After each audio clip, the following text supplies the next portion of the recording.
Welcome back everyone, my name is Sparrow and let's do it! Hey, Mhakna, do you want to see the fairy bell today? I want to thank her for bringing us such a happy place. Sekai suggests with a smile on his face. My, that's a great idea. I love to say thanks to her too. Bell, fairy bell, can you hear me? I want to see you. I call out for bells in my heart, and the magic of endless land goes to work once again. Tring, tring. I hear the ring of glass, and the scent of dry flowers sticking in my nose. When I open my eyes, I find myself on the wooden floor in the center of a circular room. In the room are heaps of toys, blocks and dolls, books and art materials, toys for little children, toys for big children. And in the very middle of this room is a huge crystal, towering over Sekai and me that emits a faint light. Viscerous YouTube! I turn forwards the voice and see Bell sitting quietly atop of the crystal. It's a visceral Bell. We came here to thank you today. I'm glad to see you doing well, said Piano. Thank you so much for bringing us to the endless land. I wanted to tell you that. Oh my, you look so much more lively too, Mhakna. So different from when you were in Mubia orphanage. I'm so happy that you are here. Bell playfully flies over to us. She looks between the two of us and smiles with generous happiness. What a huge crystal this is, Bell. Sekai says, is that his there is? Yes, this is the endless crystal. It was made by borrowing the great big star power which I can find children who are suffering. Bell flies slowly toward the crystal. She leaves a trail of dry flower petals from her sandland. We drift downwards and then vanish. We head toward the crystal, following the dry flowers. Bell gently touches the crystal and it suddenly emits a bright red light. Oh no, we lost another one. Bell's voice goes wild at his thought. Tears stream down her face, and her eyes are colored in deep sadness. What happened, Bell? Why are you crying? In a hospital in a village somewhere, a child who's been ill for the longest time just drew her last breath. Through the pain and suffering, she keeps longing to see her deceased mother and are struggling. It's terrible. Why must so many children who have done nothing wrong still have to be hurt so? Bell cried out in grief. She sits down in a chair beside the crystal, one so small it could fit in the palm of my hand, and begins to sob. You couldn't have that child? Sekai asked himself on the verge of tears. The doctor that was in jail told the child not to believe in fairy bell. Rather than fairy bell, think of how you reunited with your mother soon. You see, said Piano, I can only appeal to those who believe in me. To make endless land a place able to grant any wish require a massive amount of mana. Creating this place requires me to spend over half of my soul. I can only be seen when the viablas of someone who truly believes in me resonate with my own. Only once they believe in me and our viably resonate can I appear before them. Bell's tears continue to fall without end. Please don't cry, Bell. If you're sad, then all the children will be sad. I'm sorry, Mhakna, but the sadness of any child is my own sadness too. When I see a child in pain, I feel that pain too, deep in my heart. You are such a kind fairy, Belle. Is there anything we can do to help? Live happily here in endless land. Please keep smiling anyways, always. That's the contract we made, friends. Okay, Belle, I promise. Weeping her tears, Belle shows us a warm smile. Why don't you have Adams, Belle? Adults don't believe in me, so they are unable to see me. It's probably impossible for them to imagine that a place of happiness like endless land can exist. Belle lifts her arm out and gently rubs the crystal. Why must the world be filled with so much pain, so much sadness? Is that the kind of world you always see? That's right, Mhakna. I decided a long time ago that I could be an angel that have children in need. Because children can't protect themselves like an adult can. Someone has to protect them. Someone has to make them happy. You are so amazing, Bells. You even granted my wishes true. The great big star told us, in this world, for every moment of sadness and despair is a moment of happiness. But that has to be some kind of mistake. Because the truth is, there's so many more tragedies. Far many more. That's why I make endless land. To protect children from the pain and suffering of the world. Belle gazes into the crystal with a distant look. Just what kind of world is she looking at through that crystal? We ask Belle, but she doesn't answer. It only brings you sadness. Please, just go on. Find as much happiness as you can in endless land. Belle's eyes are once more filled with kindness as she tells us that. Sebia and I felt nothing but gratitude for Belle.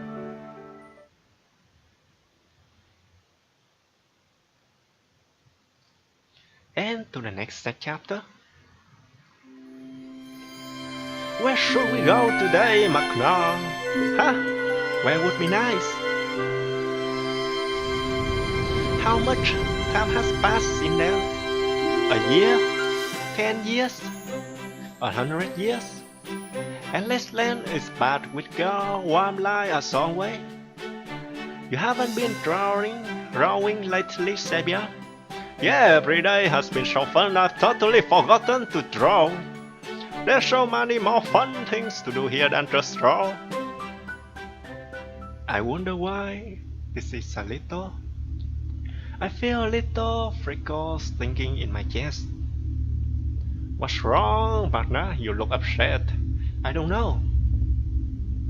I shut my eyes and try to find the words to express my thoughts, but I can't come up with anything. You're being weird, Mhakna. What's wrong? I wonder why, no matter how hard I try, I can't come up with the words. It's like I'm searching for something on an endless layer of shelf. I don't know, but I feel like going out to play today. Well, what do you want to do then? I don't know. You are being weird, alright. When you keep calling me weird, it's kind of make me sad. But is this weird? You acting really strange today. Why doesn't Sebia understand me? That thought floods through my mind. Even though he always understands me, he always has. Sebia, you dummy! Why? I said something I didn't mean to say at all. My mind goes blank. I run away without looking at Sebia's face. I run and run and run. I keep running until I completely run out of breath. That strange feeling of sadness comes back to me.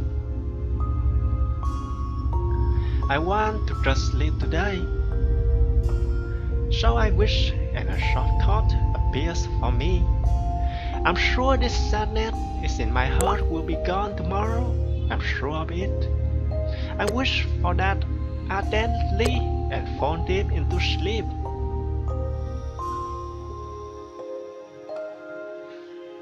How much time has passed since then. By the time I realize it, I can't find Sabia anymore. I think back to that day over and over again. I'm sure 1,000 years have passed. I wouldn't be this sad if that wasn't true. I found where the pain is, deep in my heart. But it's already too late, because I said something horrible to Sabia. Hey, Belle, Fairy Belle. I cried out loud, and then twinkling stars appeared from nowhere, and from within, Fairy Belle appeared. What's wrong, Pana? Why are you crying? Endless Land is a land of happiness. You can't be sad. I fought with Sabia. I want to meet with Sabia again and say sorry to him. Oh my, Vice and good. Have you wished to meet him? I want to meet Sabia. I want to meet him and say sorry. No, I haven't yet, Fairy Belle. I want to see him and say sorry, but I'm scared that he won't forgive me. It's okay, Mhakna. You and Sabirano are friends, right? I'm sure that he understands.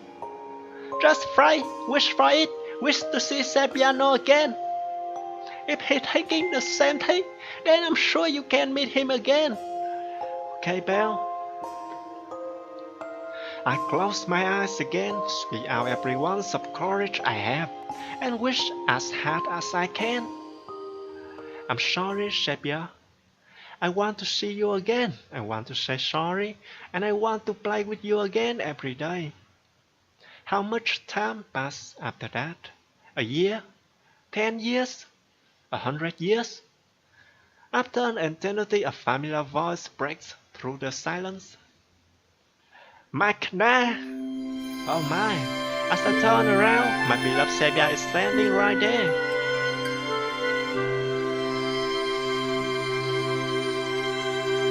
Sabia, I wanted to see you. Me too, Mhakna. I'm sorry, I said something so mean to you. Tears drip down in my cheeks, falling to my feet. It's okay, Mhakna. I should have listened to you better too. No, Sabia, that's not it. I've been thinking about it ever since then. Why I was so sad. I think it's because I wanted to see you drawing with on your heart again. You wanted to see me drawing that much? Sabia replies, surprised. Watching you draw makes me so happy. That's what kept me going back in Mumbai orphanage. That's why I was sad, because drawing wasn't important to you anymore. But I apologize. I was just being selfish. I wasn't thinking about you. I'm so sorry. Oh, that's what it was.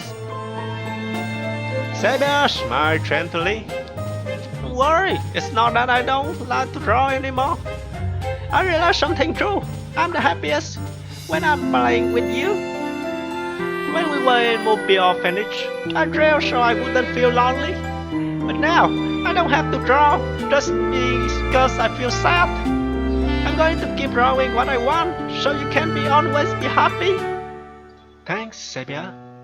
Let's find a nice hill with clear weather and have a picnic together.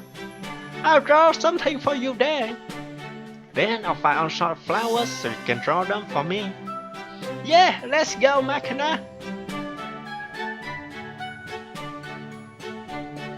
From now on, we'll make sure to talk together and put our feelings into words.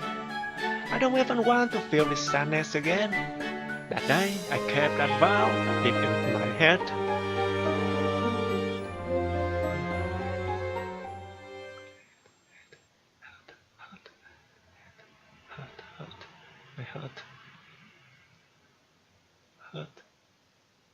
My head. Come on, step right up. Today is the big day. The great writer Miss Continent's newest work is now on sale. You're gonna regret missing this. Oh, I hear loud banter coming from the village. Now that I look more closely, isn't that the same baker from the other day? Hey, Mhakna, Miss Continent, does she mean the same Continent from last time? It must be. Excuse me, could I have a book?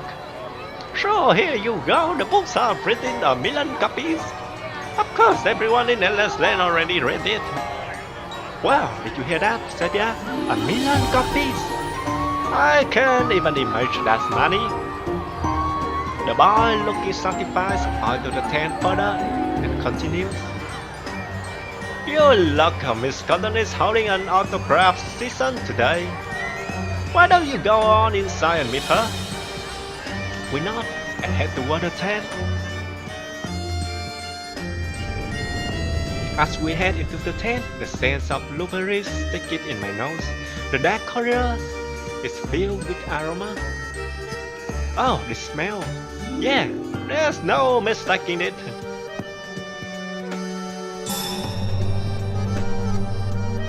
We head further and further in and find this big heavy door. It's lit by an oil lamp hanging on the ceiling. And we knock. You may enter! I hear a muted voice from within. I heave and push the heavy door open. As we step inside, I see a cavernous space. It's so big, I can't imagine it is on fit inside the tent. Welcome to the autograph session of the great writer Colonel. Atop the huge intricate case have work table like a freshly opened ink bottle, and a fountain pen which gleams like it never been used, all delicately arranged. Behind the table is a monolith of a chair, many times the size of a small gun, elegantly sitting upon it. There's no mistake, it's definitely Courtenay. But today she seemed to be wearing a pair of glasses, and little too big for her. Courtenay, congratulations on the release of your book. I tell her. Courtenay silently pulls smoke from her corn pipe. Why, thank you, you must be fan. Very well, I signed your books. Oh, you don't remember us, Courtenay? It's me, Mhakna, and that's my friend, Sebia. We talked with you at your concert last time, remember? Concert? Just what are you talking about? You really don't remember? You were singing so happily too. Sebia asked, his expression puzzled. Ah, from when I was still singing, you mean? I suppose I did have my cutest days. Courtenay says in a sarcastic tone with a roll of her eyes. You don't sing anymore? Singing is just child play. As an artist, I must do more than just play around. So I became a writer. With my beloved pen and burning passion, I was able to fulfill my lifelong dream. She swings her arm open with pride and continues. Look at this fan letter and presents. In the room is a mountain of envelopes, alongside a myriad of bouquets and box upon box of presents. But when I look closely, the envelopes strangely aren't addressed to anyone, and none of them have been sealed. On top of that, no present box have cast either. But I'm sure it's only because they're so far away that I can't see them clearly. No, it's not. Everything's so spacious. That's great, Courtenay. Your dreams came true. Of course, because I'm more creative than anyone else. We get out of the graph and leave the tent. Good luck, Courtenay. We'll be back to see you again. Once I've written my next book, do visit again. I'll give you another autograph. But make sure you call me Miss Courtenay. Understood? Oh, this is bullshit. I don't trust this. Oh boy, you both got an autograph. I'm so jealous. As we leave the tent, the baker talks to us. If you want one, then why not get a signed yourself? Come on, step alright, because they're having an autograph season. Without answering or even looking at Sebia, the boy being sound in a loud voice once again. Oh, he looked like an NPC, non-player characters. What a strange kid! It's like he can't even hear what I'm saying. He sure is, but whatever, we got an autograph on our books. Since that day, we asked all sorts of kids in Endless Land about Cotonet's book, but not a single one of them had ever read it. That is strange. Everything is illusion. It's no real.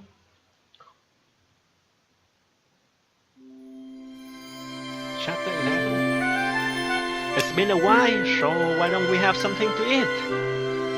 Ever since coming to Endless Land, I have never once felt hungry, so I had completely forgotten about eating. But just from Sebia's work, I feel pang of hunger. I want to eat chicken, salad with lots of sauce. And I want to eat cow steak, a huge one with a bone on. We are making the kind of food we want to eat and wish for it. And in doing so, a large dining table appears with the rookie Walasula on my side and lots of they both look delicious. The lovely aroma was my appetite. I immediately take my seat. Thanks for the food. We both say grace and begin to dug in. I bite into the colossal and it's just as delicious as I remember. I haven't had any ever since I was in the orphanage. This is great. Yeah, blessings always taste wonderful. When was the last time I ate? I've been so absorbed by playing around I can no longer remember. Oh, I'm stuffed. But I wanna have some dessert too. Sweet, huh? Just thinking about it makes me hungry again. As I think of what to eat, Sebia claps his hand. Since we have the chance, why don't we have something we never had before? Oh, that sounds fun. At the orphanage, was there a dish you always wanted to eat but never got to? I want to try pomo cake. The kind you have on birthdays or special associations. I've never had any before. You've never eaten cake before? I once had some cake a long time ago, but I never had anything else. I wish for a pomo cake deep in my heart. Having never eaten one before, I try my hardest to imagine what it would look like. A small bowl, top of plate, white, round and fluffy. And inside are supposed to be fruit, some sweet, some sour. Relying on my memory, I power on my imagining what it vaguely looks like and slowly open my eyes. And what do you know, in front of me is exactly what I imagine. A white, round, fluffy pastry on top of a plate. Wow, it's really happened. Could I be any happier? Let's try it.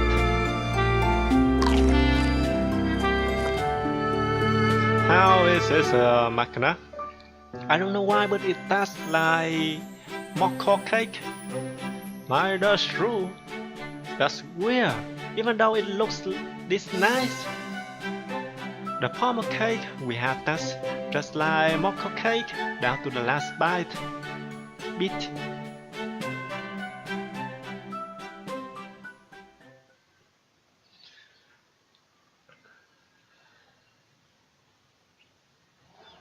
I have a bad feeling about this. It's like everything is fake. This is a story from a certain day. Sebia and I were heading to a picnic at our usual open field. A little boy was crying his heart out underneath a big tree.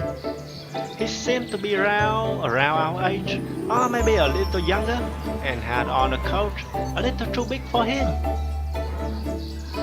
Visceral, hey, you right? Constance, Sabia called out to the still crying boy. Ship, with your mister.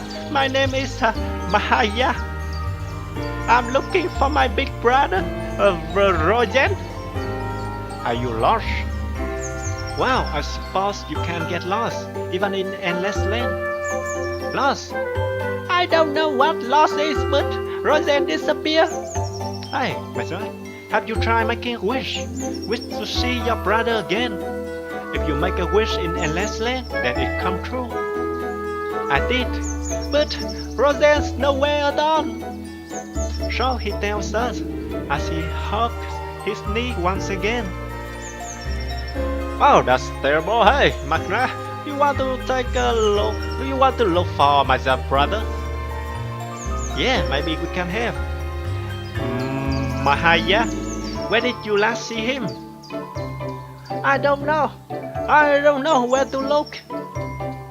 His voice comes out like a whisper, faint and weak. But despite that, Sabia continues to talk to him with a smile. Well, let us start looking around. Thank you, Miss. Oh, I know. I'll give you some candy as thanks.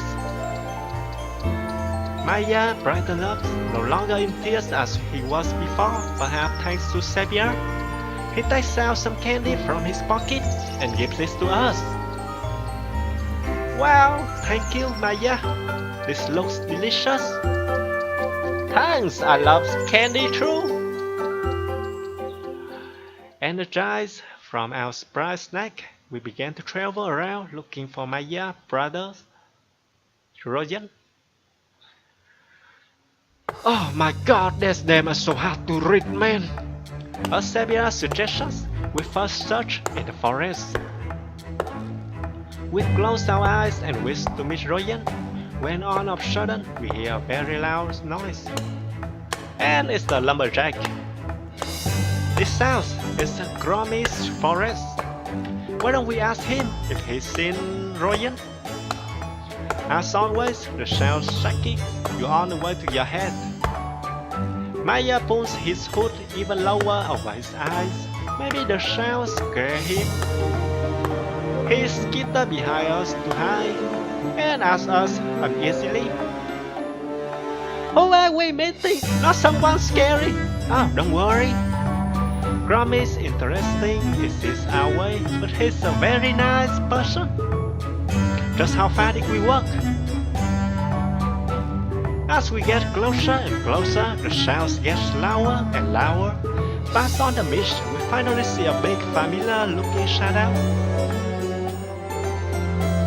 We said, Grom, do you remember us?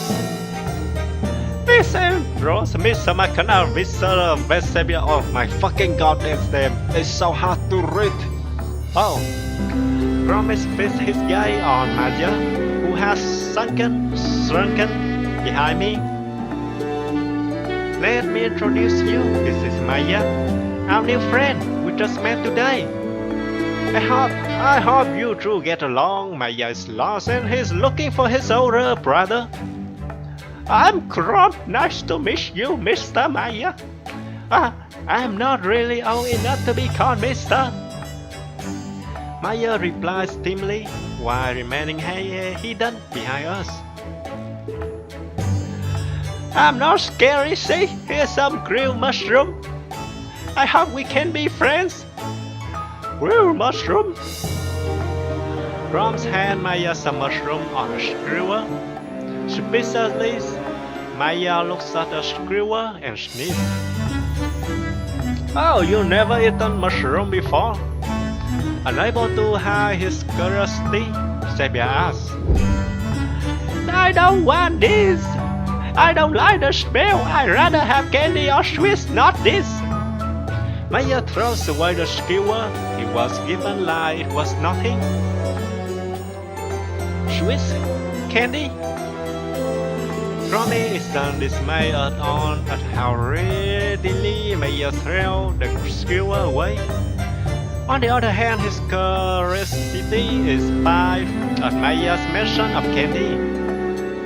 Yeah, I love candy. Hey, Grommy, eat some of this candy instead, not that mushroom stuff. Whoa ho ho ho! Grom yelled frantically, tearing off the wrappers and throwing the candy into his mouth. Whoa ho ho! Suddenly he begins brawling. It's so good! Wow, it was so good, he cried. Huh? Thank you, Mr. Meyer. I'm Grommy, thank you. Grommy, you funny. Oh, that's not funny. Looks like Meyer is getting along with him well. By the way, Grommy, we're looking for Meyer older brother, Roger. It looks like they got separated somewhere as he passes this forest. What does Mr. Rotty look like? Oh, right, we haven't asked about that, have we? Oh, well, Roger has a silver hair and he's about as tall as me, and he's really smart, not like me, and really cool. Meyer goes on and on about Roger, but all we can figure out is that Roger's height and appearance are similar to his own. But you are brothers, so of course you look similar.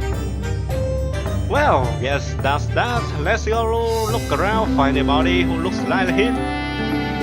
A Mr. who looks like Mr. Meyer? I didn't see anyone, no. Grommy replies, tittling his head to one side. Do you want to look in my secret storehouse? Really? Wasn't that your secret base? It's okay. If you give me another candy, it's okay. Grommy glanced at Meyer with this far desire glinting in his eyes. No problem. If there's anything I've got plenty of, it's candy. I don't just ask for one, I give you a whole bunch. Woohoo! Meyer takes out a whole handful of candy from his pocket. His expression is mixture of surprise and delight. Grom looks absurdly ecstatic. Thank you, Mr. Candy. I don't know if he's in there. The storehouse, my special place, but I'll bring you there. Thanks, Grom. Grom seemed to be overjoyed to have made a new friend. But unfortunately, even though we search everywhere, the four of us can't find Roger in the storehouse. We head back to the forest, having nothing else to do. Sorry, Mr. Meyer. Apologetic, Grommy hangs his head as we speak. It's fine. Thanks for helping us look for him. Here's more candy as thanks. Meyer takes out a mountain of candy from his pocket. Each piece a different color and gives it to Grommy. Thank you, Mr. Meyer, Mr. Mhakna, and Mr. Oh my fucking god, that name is so hard to read. You are so nice to me. I'm so happy I came to Endless Land. He takes the candy with a thankful whisper. Mr. Meyer, no, Mr. Roger like candies. Maybe he come out if you give him some. Do you mean locking him out with candy? I gasped in shock. The moment he says out about the candy, the blood drained from his face, leaving him with a ghostly pallor. What's wrong, Meyer? Concerned by his sudden reaction, I asked him. Roger really likes candy, but he won't show up for any. Everyone hushed as Meyer suddenly changed in demeanor. Just what happened? No one has the courage to ask. Then, as if to blow away the heavy atmosphere, Sekai slapped Meyer on the shoulders. Well then, does he like anything else? If not food, then is there anything he likes to do? Like playing in the park or flying a kite on the hill? Sekai, as always, kindly asked with a smile on his face. Roger reads a lot of books, he's so smart. Books. But Sekai and I raised our voice at the realization. We know just what to do when it comes to books. We head to the village and find the baker boys. Come on, the great writer Cotton is doing an autograph session. There he is, Sebia. Hey, listen, do you remember us? So Sebia calls out, but as always, the boy doesn't pay him any attention. I suppose he won't listen to anything if it doesn't have to do with Cotton. Scary person? But once again hides behind me and asks, "Don't worry, he's interesting in his own way, but he's not a bad person." Hey, you are new face. Take one. It's super popular book with over 10 million copies. The moment the boy knows Maya is new here, he drives over and hands him a book. A book? I don't really get books. I always let my brother read them to me. You have a brother, you say? Then here, take two. One for you and one for him. He hands him two books with just that much bigger, but Mia sings back even more. Before long, he ends up hiding behind me entirely, his face covered by his hood. Sorry, he's a little shy. I'll give it to him later. It does so well. Make sure you read it. That's a promise. No, I'm not making any promise. By the way, we like to meet Cotton. Is that okay? Of course, and guests are always welcome. Please go into the tent. So he tells us as he walks to the tent. I gently take Mayer's hand and give him a smile, and he accompanies me. I want to meet Cotton. After I wish the usual quiet coma in darkness. Then the pink clouds and the dim corridor filled with the smell of blueberries, oil lamp hanging from the ceiling light, there, led into the big heavy door, Cotton's study. Wow, this smells really nice. Hey, miss, what this smell? Entrance Maya inquired appeal taking a deep breath. This is the scent of blueberries. It comes from Cotton's back home. Are you two ready?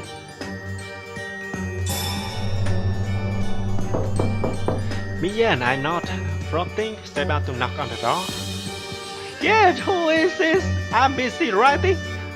Sorry, Cotton, we came because we wanted to ask you something. Ask me about my book, right? Very well, you may enter. The door clicked open. Intense clouds of blueberries gusting forth.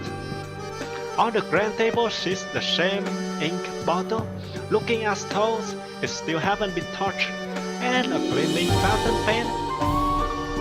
Sheets of paper lay out on table are on blank. Maybe she just put away the sheets she was writing on before we entered. Mystery, welcome to my study. You must be fans if you're here to ask about my book. Oh, you don't remember us? Cotton, it's me, Mhakna. Sorry, I don't know anyone named Mhakna. I see. You're always so busy. Cause you forget. No, she's not busy. She just don't want to remember your name. I'm a little sad, but she seems so happy that I let it go. By the way, Cotton, we have a question for you. Sheba asked Cotton about my brother, but she tilts her head in response. Frozen? I don't remember ever signing a book for anyone with that name. It looks like my brother hasn't been here either. Miss, you smell really nice. Maya is closer to Cotton. It seems like he's opened up a little. Oh, thank you. Blueberries are the fruit of nobility, a symbol of class. Perfect for an artist with a strong phrases like myself, don't you think? You must be really amazing here. I'll give you this. And what could this be? It's candy. Try eating it, it will become whatever flavor you like. Oh my, so your candy is magical. I wish for it in endless land, for candy that turns into your favorite flavor when you eat it. Wouldn't it be sad to have candy with a flavor you don't like? I've always thought it was strange. How does she carry that much candy in such small pockets? These candies are part of Fairy Belle's magic too. My, that's lush sweet meal. How about you, Mhakna? Mine was rich strawberries. They all really good taste different, huh? Hey, Cotonet, what your taste like? She balanced, but what she has? Blueberries, of course. Blueberries are fruit that suits me the most. Cotonet declared so with pride and ate a small, faintly glowing candy.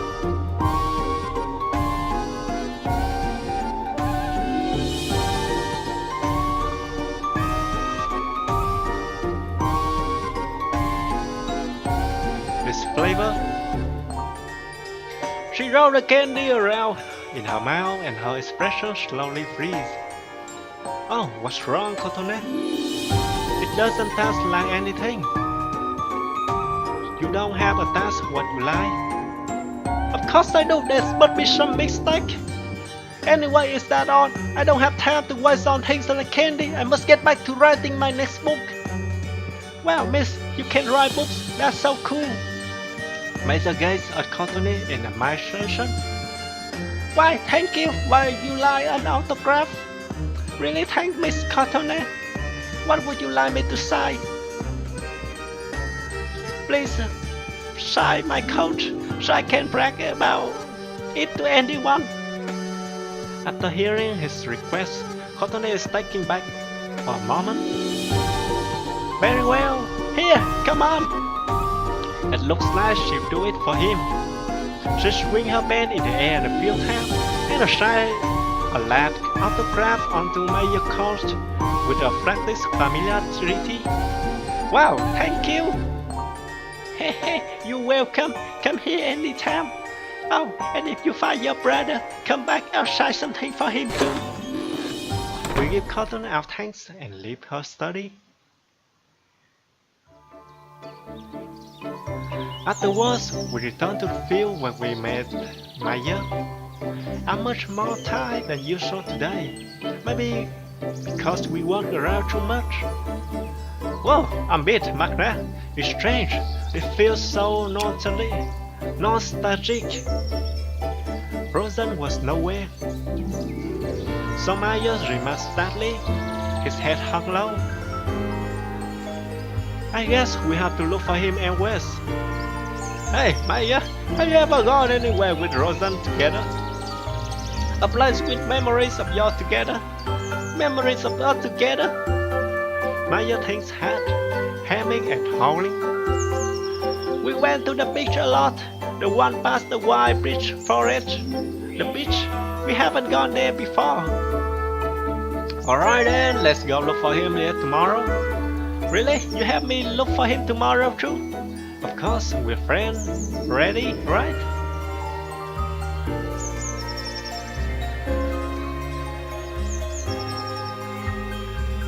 Thank you, Miss Mhakna, Miss Sepia.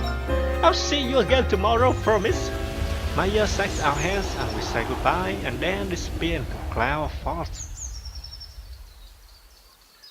He's a little on the shy side, but he's a good boy. I hope we find his brother tomorrow. You're so nice, Sabia. I mean, you wouldn't feel bad for them if they never find each other. I'd be so sad if they could never see each other again. You're right, let's look for him tomorrow too. Wow, that's a long chapter, so I'm gonna end the episode here. Thanks for watching. Please like, subscribe, leave a comment below and have a nice day. See you.